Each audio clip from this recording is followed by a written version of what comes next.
Varicose veins కి సరైన చికిత్స కోసం సంప్రదించండి ఎవిస్ హాస్పిటల్. నమస్తే రమగారు. నమస్తే జయ. రమగారు, మనము సాధారణంగా గుమ్మానికి పసుపు రాసుకోవాలనుకుంటాము. మ్మ్.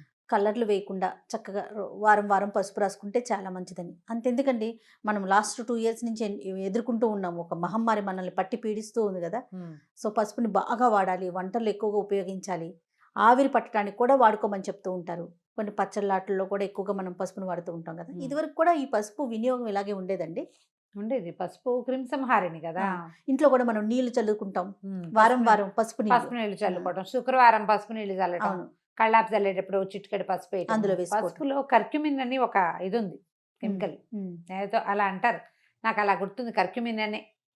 అయితే దీంతో ఇది మనకి శుద్ధి చేస్తుంది, అంతఃశుద్ధి బాహ్య శుద్ధి కూడాను. ఓకే. చాలా హెల్త్ పరమైన ఉపయోగాలు చాలా ఉన్నాయి. ఈ క్రిమి సంహారిణి అవ్వటం వల్ల లో లెవెల్ ఒక లెవెల్ వరకు బ్యాక్టీరియాని కంట్రోల్ చేస్తుంది, తర్వాత వైరస్లను కూడా కొంత కంట్రోల్ చేస్తుందని చెప్తారు. భోజనం చేశాక ఇదివరకటి రోజుల్లో ఇలా చేసేవాళ్ళం, అన్నాలు తిన్నాక కంచాలు తీసేసి ఆ మెతుకుల మీద పసుపు నీళ్లు చల్లి, ఆ నీళ్ళు మెతుకులన్నీ తీసేసి పసుపు నీళ్లు చల్లి తుడుచుకునేవాళ్ళు. లేదా పేడతోటి, ఆవు పేడ, రోజు ఆవు పేడ తెచ్చిపెట్టేవారు, పేడతోటి శుద్ధి చేయటం ఆ ప్రాంతాన్ని. అప్పుడు ఈ ఫుడ్ పార్టికల్స్ కింద పడడం వల్ల ఏదైనా బ్యాక్టీరియా డెవలప్ అయితే, శిలీంధ్రాలు లాంటివి అంటే బూజు లాంటిది ఏదైనా డెవలప్ అయితే వాటితోటి వచ్చే సమస్యలు రాకుండా ఉండటం కోసం విస్తారంగా పసుపు నీళ్లు వాడేవాళ్ళు. మా చిన్నతనంలో అయితే పీరియడ్స్ స్నానం చేయగానే పసుపు నీళ్ళతోటే పోసేవాళ్ళు. మామూలు మనకి అమ్మాయిలు పెద్దవాళ్ళు అయినప్పుడు కూడా పసుపు బాగా వాడతారు, పసుపు నీళ్లు పోస్తారు. దానివల్ల ఏంటంటే బ్యాక్టీరియల్ ఎఫెక్ట్స్ ఏవి లేకుండా ఉంటాయి. కొన్ని ప్రాంతాల్లో మొదటిసారి మెచ్యూర్ అయినప్పుడు పసుపు ఉండలు కూడా మింగిస్తారని విన్నాను. పసుపు ఉండ మింగిస్తారు, అదే చెప్పబోతున్నా. మాకు ఇప్పటికీ కూడా మా ఇళ్లలో ఆ పద్ధతి ఉంది. 4th డే, 4వ రోజున అంత చిన్న 2 పసుపు ముద్దలు మింగేసి నీళ్లు తాగిస్తారు. పసుపు నీళ్ళు పోసి చిన్న ఉండ చేస్తారు, మింగేసి నీళ్ళు తాగిస్తే పొట్ట శుద్ధి అయిపోతుంది. లోపల ఏదైనా చిన్న ఇబ్బందికరమైన వ్యవహారాలు ఉంటే అవి సెటిల్ అవుతాయని, ఓవర్గా ఉంటే తగ్గుతుందని, అవ్వకపోతే సరి చేస్తుందని, లోపల శుద్ధి చేస్తుందని, ఆ లోపలికి వెళ్ళిన తర్వాత ఆ ఉన్న సమస్యని అది తీరుస్తుందని. పీరియడ్స్ అప్పుడు విస్తారంగా వాడతారు పసుపు. తర్వాత ఈ ఇంట్లో అన్ని మూలల కాస్త ఈ శుక్రవారాలు అవి ఇప్పుడు కొంచెం శుద్ధి చేసుకోవటం, ఎవరైనా మరణించిన ఇళ్లలో పసుపుతోటి శుద్ధి చేసుకోవటం, అమ్మాయిలు పెద్దవాళ్ళు అయినప్పుడు ఈ పురిటికి డెలివరీ అయిన తర్వాత అప్పుడు కూడా పసుపు వాడతాం. ఈ పసుపు అనేది మరి ఎన్ని వేల సంవత్సరాల నుంచి మన జీవితాల్లో ఉందో. సంస్కృత కావ్యాల్లో పసుపు గురించి బోల్డ్ చోట్ల కనపడుతుంది. అవునా? కావ్యాల్లో ఉందంటే, కావ్యాలంటే కాళిదాసు రాసిన కావ్యం 7వ శతాబ్దం నుంచి ఉంది కదా. మరి అప్పటి నుంచి వాడుతున్నామనేగా చెప్పాలి. అవును, అప్పటి నుంచి వాడుతున్నట్టే కదా.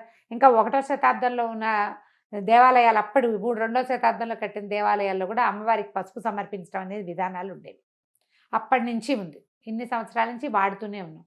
దాంట్లో ఉన్న ఔషధ గుణం మనం తెలుసుకున్నాక ఆయుర్వేద శాస్త్రరీత్యా వైద్యానికి చాలా ఉపయోగపడుతుంది. కాబట్టి పసుపుని మన రెగ్యులర్ వంటల్లో, ఇళ్ళు వాకిళ్ళు శుభ్రం చేసుకోవటాల్లో, బట్టలు శుభ్రం చేసుకోవటానికి, శరీరం శుభ్రం చేసుకునేటప్పుడు నలుగులోకి కొంచెం పసుపు వేసుకోవటం, ఇవి అలవాటు చేసేసారు. ఇది పైగా మనకి పసుపు పవిత్రమైన దినుసుల్లో ఒకటి. అవును, అమ్మవారికి పసుపు కుంకుమ సమర్పిస్తాం. పసుపు స్త్రీలకి అత్యంత అవసరమైనది. ఇది వరకు నీళ్లలో తిరిగేవాళ్ళు, బాగా తడిలో తిరిగి పని చేయాల్సి వచ్చేది, నీళ్ళు తెచ్చుకునేవాళ్ళు, కాళ్ళు పాడైపోతుండేవి. ఎప్పుడు పసుపు రాసుకోవటం, వాకిళ్ళకి రోజు వాకిలి గుమ్మానికి పసుపు రాసి బొట్టెట్టి ముగ్గేసి బొట్టు పెట్టడం, పాదాలకు పసుపు రాసుకోవటం, ఒక చిటికెడు పసుపు ముఖానికి రాసుకోవటం ఎవ్రీడే. ఆ తర్వాత ఇప్పుడు మనం ఈ డూష్లు అవి చాలా వచ్చినాయి కదా, వాష్లు అంటే మా ప్రైవేట్ పార్ట్స్ వాష్ చేయాలి, అది పసుపుతోటి వాష్ చేయించేవాళ్ళు ఇది వరకు, పసుపు నీళ్లతోటి. మనకు చాలా కనపడుతున్నాయి అడ్వర్టైజ్మెంట్స్ కూడా. మనము దీన్ని వాడుకోవచ్చు పసుపుని. అయితే ఈ పసుపుని కొని ప్యాకెట్లలో ఉన్నది కాకుండా మనం పసుపు కొమ్ములు తెచ్చుకుని చక్కగా కొట్టి 2 దెబ్బలు కొట్టేస్తే పగులుతాయి. మంచిగా ఎండబెడితే బాగా చక్కటి మంచి రంగున్న పసుపు వస్తుంది. అప్పుడు పసుపుని పట్టి చేసుకోవడం, మిక్సీ చేసుకోవచ్చు. మంచి మిక్సీ, ప్రీతి లాంటివి కాస్త బాగా పనిచేస్తారు, వచ్చేస్తుంది. అవును, బాగా చక్కగా వస్త్రకాళితం చేయటమో లేదా జల్లెడ పట్టడమో, 100 నెంబర్ జల్లెడ తెచ్చుకున్నామంటే చక్కగా జల్లెడ పట్టేసేసి పసుపు వాడుకోవచ్చు. మనం సొంతంగా పట్టించుకున్నది పట్టినది అయితే హాయిగా లోపలికి తీసేసుకోవచ్చు ధైర్యంగా. అవును, ఆహారంలో వాడుకోవచ్చు, తిరగమాతల్లో తాలింపుల్లో వేస్తాం కదా, పసుపు ఎప్పుడు నూనెలో వేస్తే మంచిది అని చెప్తారు. కూరల్లో పైన చల్లుతాం కదా, కూరల్లో వేస్తాము, చారులో వేస్తాము, పులుసులో వేస్తాం, పులిహారల్లో వేసుకుంటాము.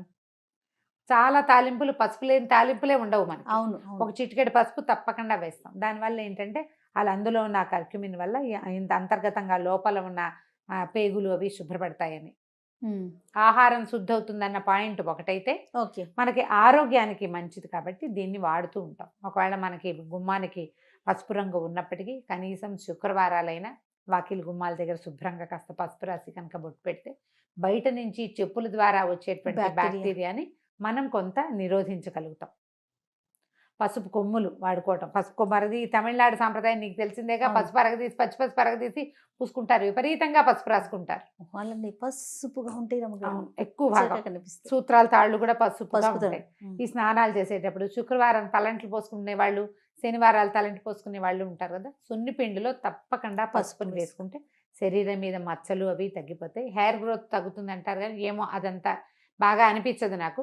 కానీ కొంచెం కలర్ చక్కగా ఉంటుంది, శరీరపు రంగు బాగుంటుంది. అంతంత పసుపు వేసుకుంటే ఎల్లో కలర్ వస్తుంది. ఒక చిటికెడు పసుపుని కూడా యాడ్ చేసుకుంటే కనుక పసుపు చాలా విధాలుగా ఉపయోగపడుతుంది. రమ్మగారు ఏ వయసు వారు తీసుకోవచ్చు అంటారు పసుపు? ఉండలు ఈ పిల్లలు పెద్ద మనిషి అయిన వయసు అప్పటి నుంచి కూడా చూసుకోవాలి. మనకి అతివేడి చేస్తుంది కొంతమందికి, యూరిన్ బర్నింగ్ లాంటివి వస్తాయి. అలాంటివి ఏమీ లేకపోతే పొట్టలో ఏదైనా ఇబ్బంది ఉందేనే అనిపిస్తే కనుక అప్పుడు తప్పకుండా వేయచ్చు. మేనోపాజ్ స్టేజ్లో కూడా వేసుకోవచ్చు. మనకి పీరియడ్కి సంబంధించినవి, గర్భాశయానికి సంబంధించిన వ్యాధులు ఏ ఉన్నా సరే మంచి పసుపు ఇంట్లో పట్టుకున్నది 2 కుంకుడు గింజలంత ఉండలు, 2 ఉండలు పీరియడ్ వచ్చిన 4th డే స్నానం చేసేస్తారు. పసుపు రాసుకుని స్నానం చేయటం, 2 ఉండలు పొద్దున్నే ఇచ్చేస్తే చాలా బాగా ఉపయోగపడుతుంది. పరగడుపుని తీసుకోవటం, పరగడుపుని వేసేసుకోవటం ఏంది, పిల్లలకి అది అలవాటు చేసేయాలి జయ. పిల్లలకి ఎలా తింటారు, ఎలా మింగుతారు, గొంతు కట్టం పడుతుంది, అడగకూడదు అట్లా. టాబ్లెట్లు మింగరు, అంతే అలాగే అలవాటు చేయాలి. చేస్తే పొట్ట కూడా బాగుపడుతుంది కదా. అదైనా తర్వాత ఇంకొకటి, పసుపుతో నేను రెగ్యులర్గా చేసే 2 రెమెడీలు చెప్తా. అలర్జీ కాఫ్ వస్తుంది కొంతమంది, గట్టిగా ఏదో దుమ్ముకి దగ్గు వస్తూ ఉంటుంది, పొద్దున్న లేవగానే చిక్కి చిక్కు చిక్కు చిక్కు తుమ్ముతూనే ఉంటారు. దానికి భలే బాగా పనిచేస్తుంది పసుపు. పొద్దున్నే హాట్ వాటర్లో ఒక చిటికెడు పసుపు, చిటికెడు ఉప్పు వేసుకొని తాగేయండి. ఓకే, చాలా బాగా తగ్గుతుంది. నిద్ర లేవగానే ఆయాసం వచ్చినట్టు ఉండేది నాకు, అలా అనాల్సి వచ్చేది. ఊపిరి ఆడట్లేదు అనిపిస్తుండేది. ఏదో ఆ పొద్దుటి పూట తెలిమంచుకి దుమ్ము ఎలర్జీ అనమాట. ఎంత బాగా పనిచేస్తుందంటే అది 3-4 రోజుల్లో సగం ఎలర్జీలు తగ్గిపోతాయి. ఈ చలి రోజుల్లో ఎక్కువ వచ్చేది. ఈ పసుపు ఉప్పు గనక రెగ్యులర్గా తీసుకుంటే చాలా బాగా. చిటికే నేను చెప్తున్నది, 1/2 స్పూను ఎంత అని అడగండి. 1 కప్పు నీళ్లు, కప్పు మామూలు టీ కప్పు ఉంటుందా, కప్పు వేడి నీళ్లు, దాంట్లో ఇంతే. ఇట్లా చిటికా అంటే ఎంత, ఇంతే కదా, ఇదే కదా చిటికా. ఇట్లా 2 వేలతో తీయండి, ఎంత వస్తుంది అది వేసేయండి, అంతే. ఉప్పు వేయండి. దాని రుచి కోసం వాటి కోసం ఆలోచించద్దు, కేవలం ఆరోగ్యాన్ని గురించి ఆలోచించండి. ఇందులో నిమ్మరసం వేసుకోవచ్చా, తేనె వేసుకోవచ్చా ప్రశ్న లేదు. దీని రెమెడీ ఇంతే. నిజంగా కాఫీ పొడితో చేతులతో ఇంకోండి అని చెప్తే టీ పొడి వాడచ్చా అని అడుగుతారు. అలా అడుగుతున్నారని ఈ మాట చెప్తున్నా. వేరే ఏ యాడిషన్స్ చెయ్యొద్దు. వేడి నీళ్ళల్లో ఇది వేసుకొని ఉప్పు పసుపు ఎంత బాగా పనిచేస్తుందో. అయితే మన దగ్గర మనం హల్దీ వాళ్ళ దూదు తాగే విధానం లేదు, మనం వాడం దాన్ని. అవునవును, ఈ నార్త్ ఇండియన్స్ బాగా వాడతారు. ఏమైనా దెబ్బలు తగిలితే పాలల్లో పసుపు వేసుకుని తీసుకోవటం. మనం అంత విరివిగా పసుపు తీసుకునే విధానం లేదు. ఈ అలర్జీస్ కూడా మనకి అలర్జీ ఉన్న నాళ్ళు వేసుకోవటం, తగ్గిపోతే మానేయాలి. ఈ పీరియడ్ సమస్యలు కూడా సమస్య ఉన్న వాళ్ళే వేసుకోవాలి. ప్రతి నెల మనకు అవసరం ఉన్నా లేకపోయినా వేసుకోకూడదు. అవసరం ఉంటేనే. సమస్య బాగా ఇబ్బంది పడుతుంటే మనం సాధారణంగా ఒక 5 days డిశ్చార్జ్ నార్మలు, చిన్న పొన్న క్లాటింగ్ నార్మలు, ఓ పూట కొంచెం కడుపులో నొప్పి రావటం నార్మలే. ఇది కాకుండా ఇక ఎక్సెసివ్ బ్లీడింగ్ కానీ, లేకపోతే అస్సలు లేకపోవటం కానీ, విపరీతమైన క్లాటింగ్ కానీ, తల్లకిందులైపోవటం కానీ, ఇలా జరిగి మనం పని చేయలేకపోవటం కానీ, అవి సమస్యలు. వాటికి ఎట్లాగో మనం డాక్టర్ని చూస్తాం, గైనకాలజిస్ట్కి వెళ్తారు. ఇవి ఎప్పుడు ఉండేవే ఎందుకు అనుకుంటే ఇది ట్రై చేసి చూడండి. రైట్, ఇలా కనుక చేస్తే సరిపోద్ది. పసుపుని ఇంకో రకంగా పుళ్ళు, దెబ్బలు తగిలితే చిన్న కట్స్, వూండ్స్, కత్తిగాట్లు, వాటన్నిటికి చాకులతోటి కోసుకుంటూ ఉంటాం.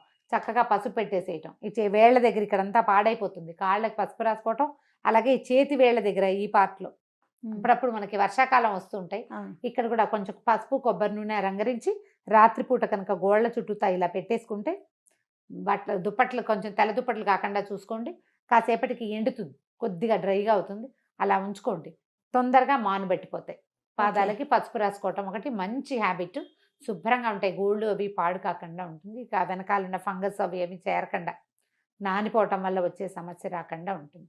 పాతకాలం పద్ధతులన్నీ కూడా మన ఆరోగ్యానికి మేలు చేకూర్చేవి. అవును. అందులో పిచ్చితనము, తెలివి తక్కువతనము, వెనకబాటుతనము ఏం లేదు. ఉమ్. అన్నీ ముందుకి తీసుకెళ్లేవేమన్నీ. Yes. అవి సరిగ్గా అర్థం చేసుకుని ఆచరించాలంతే. తప్పకుండా అండి. నమస్తే. నమస్తే.